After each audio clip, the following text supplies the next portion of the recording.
How shall I start? Shall I start with the stars, the position they were in on the morning of my birth?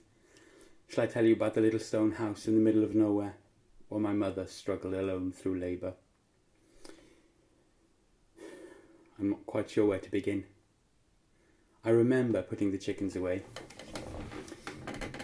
shutting them in against the foxes, and the nights getting longer.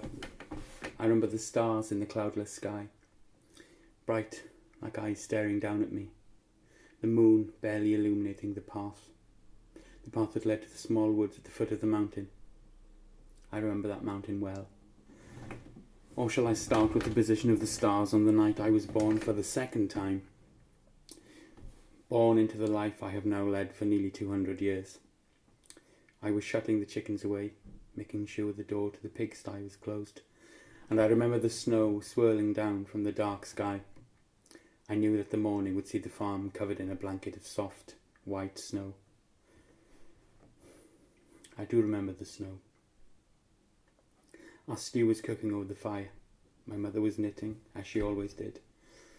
My two brothers and I huddled on the blankets. It was very cold.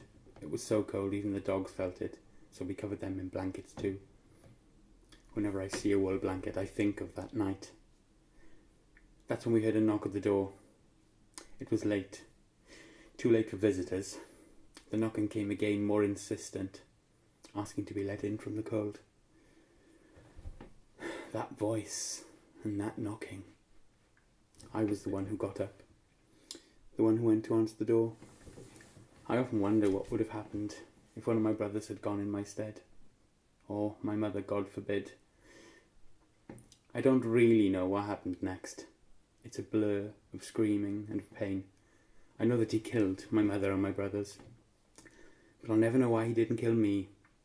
He left me for hours on the floor, desperately clutching at my neck to try and stop the bleeding, to stem the red.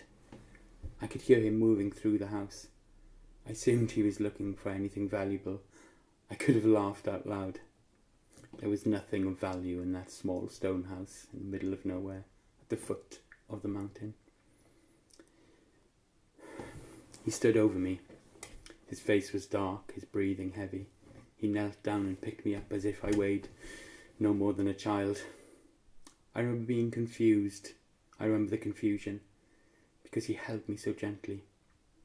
I was drifting in and out of consciousness, probably from lack of blood. I do remember that he spoke to me. His voice was deep and soft. It was a voice I'd come to know very well, a voice I'd even grow to love in the end. Drink, he told me. Drink. Drink and you will live. And he held his wrist to my face. I felt his warm blood gush over my lips and into the back of my mouth. I felt it burn as it hit the back of my throat, and then as suddenly as my heart stopped and my body died, I felt more alive than I'd ever been in my whole life. The night sang to me, a glorious song full of lust and loss, decay and fecundity, everything and nothing. I felt time speed up as the world seemed to stop turning. Galaxies flashed through my eyes. The nebula of my stopped heart filled me and was me. Then I was in his arms, and the dark night pulsed red and gold.